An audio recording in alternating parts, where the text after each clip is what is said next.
Wake up, St. Lucia, and good morning to you. Thank you again for being here with us. This is yet another moment that we can wake you up in the know and enlighten you, because there's something very important going on, a special project. And of course, we have two beautiful ladies here with us. So I have Joanne. How are you today, Han? I'm doing well, thank you very much, Sheila. How are you? I'm feeling great. And of course, Joanne is not a stranger to the show, but we have a new person. But I have a feeling she'll definitely hold her when we have Janelle, and she is a Sustainable Development Officer. How are you today, love? Doing well. Thank you for having us. Perfect. Well, I am excited. Today we're going to discuss and touch a bit on the Nagoya Protocol. Maybe you might have heard something about it and maybe you don't, but either way, you're going to be enlightened today and you will be in the know. So first of all, we're going to start off with Janelle, because she works with the Department of Sustainable Development. Yes. And she is an officer there. So just tell us a little bit more about your work and what it is that you all do at the division. Well, the Department of Sustainable Development is responsible for environmental matters in St. Lucia.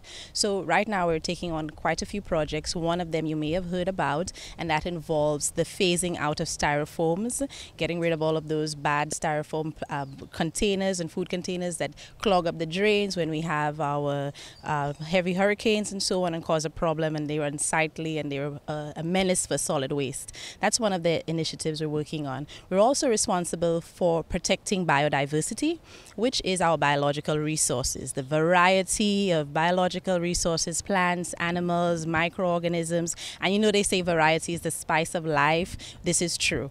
We need to have all of these different kinds of animals, different kinds of trees and plants and fruits, so that we as a people are resilient. Our work seeks to protect our biological diversity.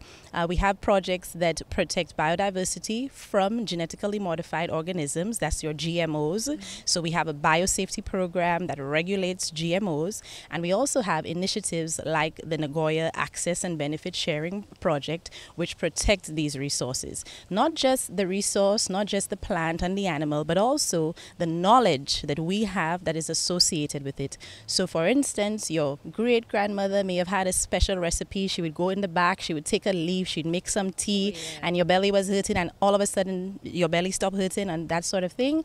That traditional knowledge, along with the genetic resource, we want to protect it. We want to say, if anybody is coming into St. Lucia, they're accessing this resource, they have to share the benefits with us. So they make a cream out of it, they make a new medicine out of it, they find a cure for cancer from that resource.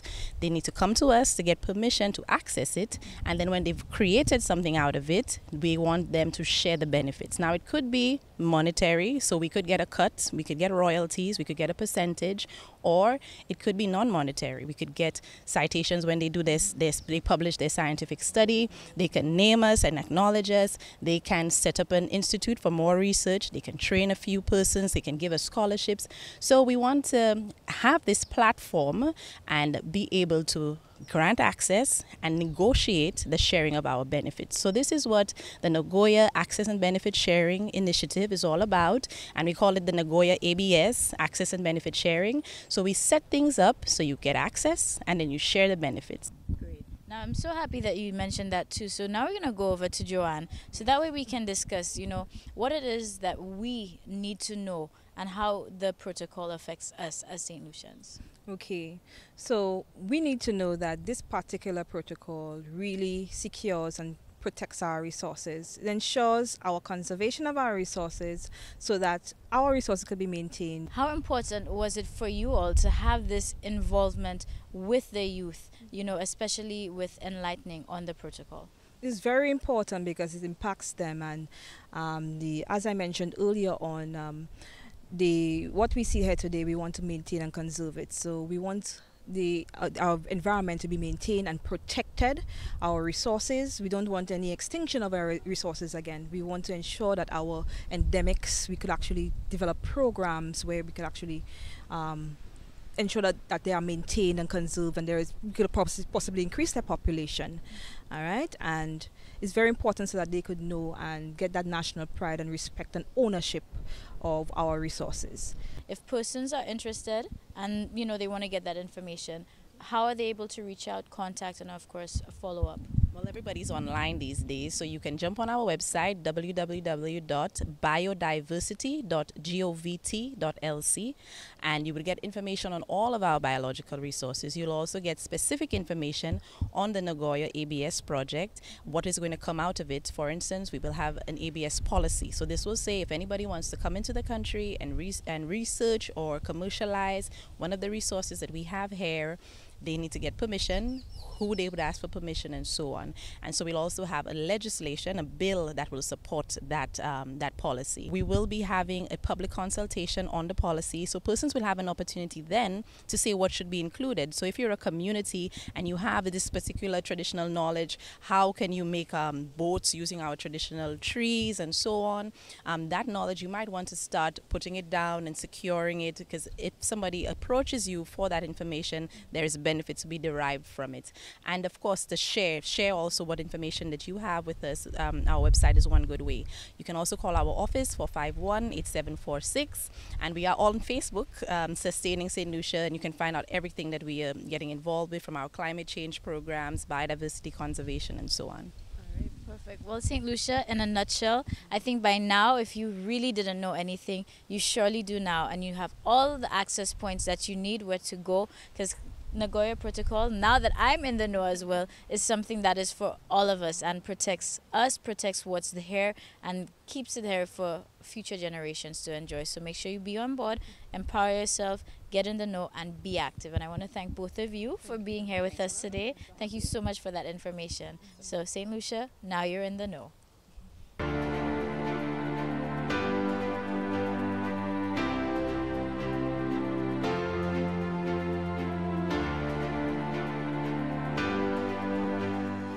Wake up, St. Lucia. Good morning to you, everybody. I hope you're feeling good. This is going to be your main reason to wake up this early, because it's going to be a very delicious show. I think you can notice that already. So our special guest, I have Cheville Elibox here, and he's bringing us Lloyd's Cupcakery. So it's a delicious way to wake up this morning, each and every morning, or on occasion, you name it, or maybe just because you want to treat yourself. So first of all, welcome to this morning. How are you today? Thanks. I'm doing very well. Great. Yeah. And I'm very excited to have you here. So we need to, just dive right into it. I want to steal one already, so I think we better get moving with this. Okay. How on earth, did Lloyd's Cupcakery come to life? Where did you start with this? Starting from, our youth group and doing a few fundraising activities at our church, Bexar Catholic Church, and we started doing a few fundraising activities, and we started baking cakes. Mm-hmm. I was good in food and nutrition, so they picked me and another friend of mine, and we started from there. I wouldn't say they were the best. Don't get me wrong. I like your honesty, though. It wasn't the best. We had a lot of mistakes and everything, but I started from there. Mm-hmm. And it's after that, my mom had a friend that wanted cakes done for her son's first communion, and she just said, LG can, I can do it. So she kind of just pushed you into that. She threw you under the bus. So, I had roughly a week to try to, I would say, perfect my game at it. Because you're doing that for a party with people, and you want to show your best. So, and I finally got a recipe that I could have worked with, and it basically started from there. I just found it so interesting, the decorating and everything. Great. Yeah. Well, first of all, before you continue, we have to say a special good morning to your mom, because of course she's the catalyst for really helping this come to life. Right. If she didn't push you into it, who knows, it's what true. you do. I know. Now, one thing as well, because we can rave about the taste of the cupcakes. Now, they look good, but trust me, they're also delicious. And I'm big on sweet treats, especially cakes or cupcakes, and I get disappointed when I see those that just looked amazing or gorgeous, and then you taste it, and it's not that the cake is horrible, but it's just not wowing. Like, I want everything to just be an experience, Trust me, you won't be disappointed with Lloyd's Cupcakery cakes. Because I know you take pride as well in also not just making it look good, but the flavoring and how your cake comes out. So and it's what I try to push. I present you with a quality cake, both in presentation and in taste. Fantastic. No, that's why I'm loving the sound of that. So tell us then about Lloyd's Cupcakery. What is it that you do? And who do you cater for? What are you able to do? I take everything as a challenge. So, in saying what I'm capable of doing, I think I can do a lot.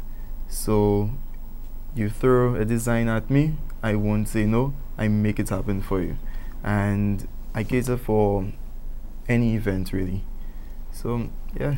Great. Now I know you're pretty creative too, because I know you were showing me one which I didn't even think was cupcakes, but it looked like a pool table layout Right, as with well. the balls, yeah. So I realized too that you try to think outside of the box, even with the decoration and presentation. So in terms of being creative, do you find it a challenge for you just kind of trying to be a little bit out of the box? No, because I find it's fun to do it. So I wouldn't say it's much of a challenge, but I embrace it. Yeah, so I just have fun doing it. Great. Yeah. So what would you say has been maybe one of your most creative projects to date? I would say a flower bouquet. So I not kind of, but I do a mixture of cupcakes and real flowers. And they really look like a regular bouquet.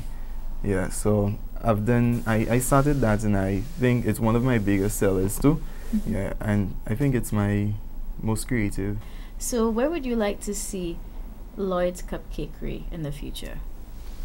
I would say taking it out of my home kitchen, opening up my very own business, more or less like a coffee shop concept, where you get all your desserts, you can sit, that type of thing. Yeah. All right, well, boy, I look forward to that, where I can sit, sip, and eat. That's Right. going to be great. And, I know I had another question for you. Do you only do cupcakes? No. I recently started doing whole cakes too. So, your layered cakes, this type of things, yeah. Well, I think it's about time St. Lucia knows how exactly they can be in contact with you so they can get their hands on these cupcakes or their cakes and just have this experience. So I know you're on social media as well too, and I know they're able to call. Yeah, so you can find me on Instagram and Facebook. It's at Lloyd's Cupcakery. That's LLOYDSCUPKERY. Yeah. Perfect. And WhatsApp or call, you can get me on 518-6736. All right. Yeah. Well, St. Lucia, with that said, you need to come and indulge. You need to try it. So if you want that cake or cupcake that just not only looks good but tastes good, and of course just support a young St. Lucian doing something, I admire you for that, because I think being an entrepreneur is the way to go right now. Yeah. So this is also the point. He is following something that he loves to do. He's been a top chef for a while and now delving into cakes and cupcakes. So if he can do something like this, you can follow your dream as well too. And let's support our own. Let's support the future. Hey, I need to be sitting in that coffee shop soon, so I can visit it, all right? So you guys, thank you again for joining us, and we will enjoy in your honor, but make sure you call, that way you can get your own.